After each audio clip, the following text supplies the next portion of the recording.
Hello, I'm James Riley, and I'm back to read from my newest series, Revenge of Magic. We are on chapter 2, and if you listened, I was going to say read, when I read from chapter 1, you will have known that Fort Fitzgerald and his father are visiting the Lincoln Memorial in Washington, D.C.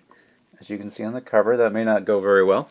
Right when this giant monster hand with claws pushes up out of the ground near the Washington Monument.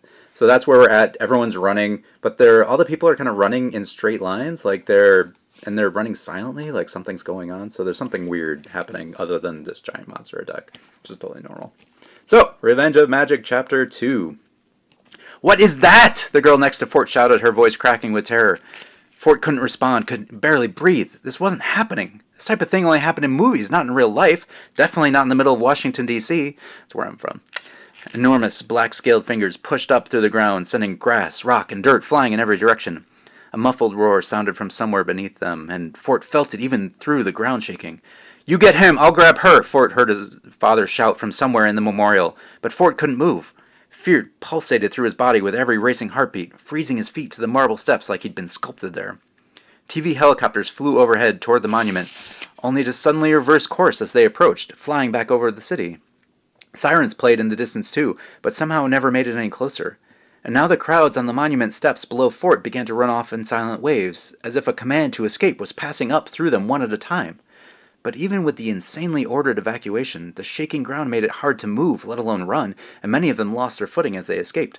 "This can't be real," the girl next to Fort said as one of the clawed hands reached up to the Washington Monument and grabbed it with its 100-foot-long fingers.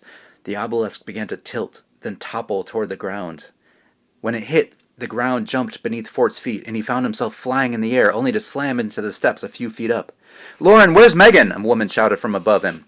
Fort looked up to find the girl's mother carrying an old man, one Fort had seen earlier in an electric scooter. "Where did she go?" Lauren started to answer only to go silent as her eyes glazed over. Without another word, she turned around and ran down the steps away from her mother. "Lauren!" the woman shouted, stumbling against the trembling ground. "Dad!" Fort shouted up. "Fort, get out of here!" his father shouted from somewhere inside. "I'll be right behind you!"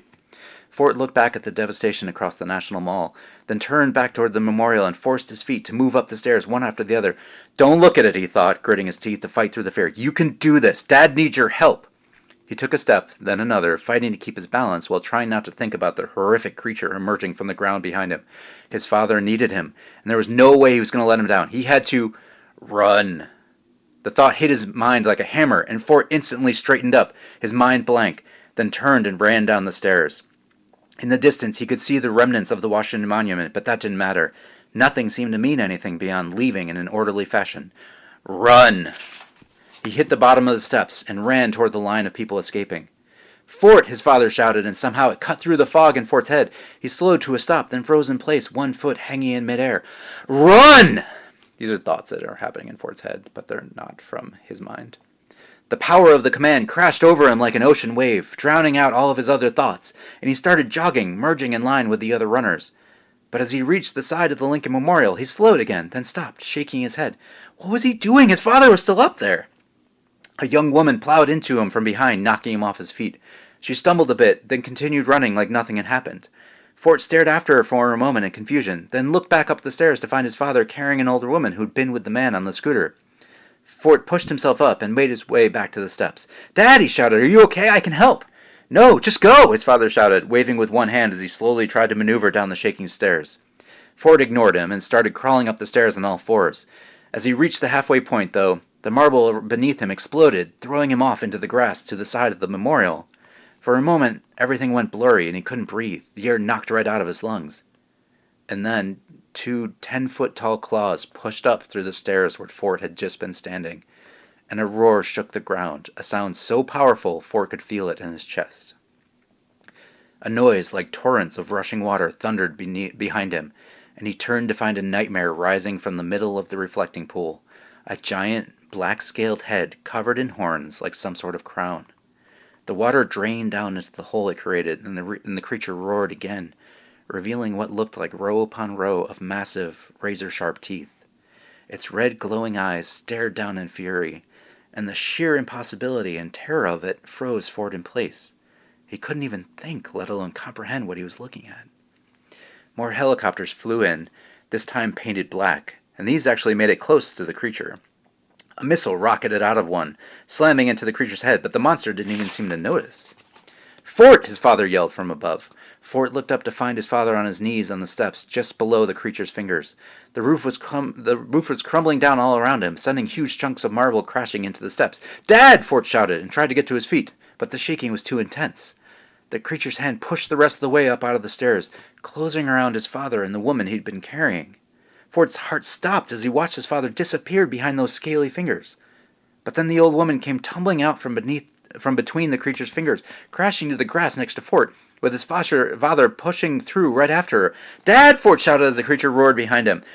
Something else hissed out of the helicopter and exploded against the creature, but it didn't matter. Nothing mattered but getting Fort's father free. He was almost there. Half his body had already made it out of the creature's grasp, but then the hand started pulling back below ground. "Fort!" his father shouted. The creature's hand curled up around him, rupturing the remains of the memorial as it descended back into the ground. "Fort!" The creature's massive hand disappeared within the earth, and his father went silent. "No!" Fort shrieked, and he crawled toward the wreckage, trying to make his way to the hole his father had been pulled into. "No. Leave now. Run." It's the voice in his head again. "I won't!" he shouted, not sure who he was talking to, but determined to find his father. "Dad! Can you hear me? Dad!" He clambered up over the jagged stones, half climbing, half pulling himself toward the hole. A wave of heat swept out of the crack, almost too hot to bear, but Fort pushed himself onward and stared down into the abyss. "Dad!" he shouted again. And then something took over, and Fort lost control of his body. His hands pushed him away from the hole, and his feet climbed him down the rocks. Inside his mind, Fort watched his actions helplessly, almost from a distance, like he was staring down at himself from the wrong end of a telescope. Inwardly, he screamed over and over, but no sound escaped his lips as his body continued on, jogging him away from danger and into a line with the rest of the silent, fleeing tourists. "No!" he shouted into the void, pushing back with all his strength against whatever force was taking him from his father. He fought and struggled and resisted, his efforts growing in intensity until pain filled his mind and he could barely think. The image of the creature taking his father, propelling him to keep him battling to free himself, to regain control over his mind, to make it let go. And then, abruptly, his body was his own again. From an impossibly long distance, he heard a scream, and it echoed through his brain. It sounded like a girl's voice, and she was in pain, but that didn't matter. Nothing mattered except that he was free and could go back to his father. But a wave of pain washed over Fort, drowning his mind in agony, and everything went dark as he collapsed to the ground, silent joggers flowing around him from every side. So that's chapter 2. Things are getting a little kind of bad. You'll find out who that voice in his head was, and what Fort just did as the book goes. I can't really spoil anything now. But again, we're just kind of getting started, so I won't give too much commentary as we go, but hopefully we will have a little bit more in chapter 3. I hope you like that, and I hope you continue listening, and I will be back in a few days with more. Thanks so much.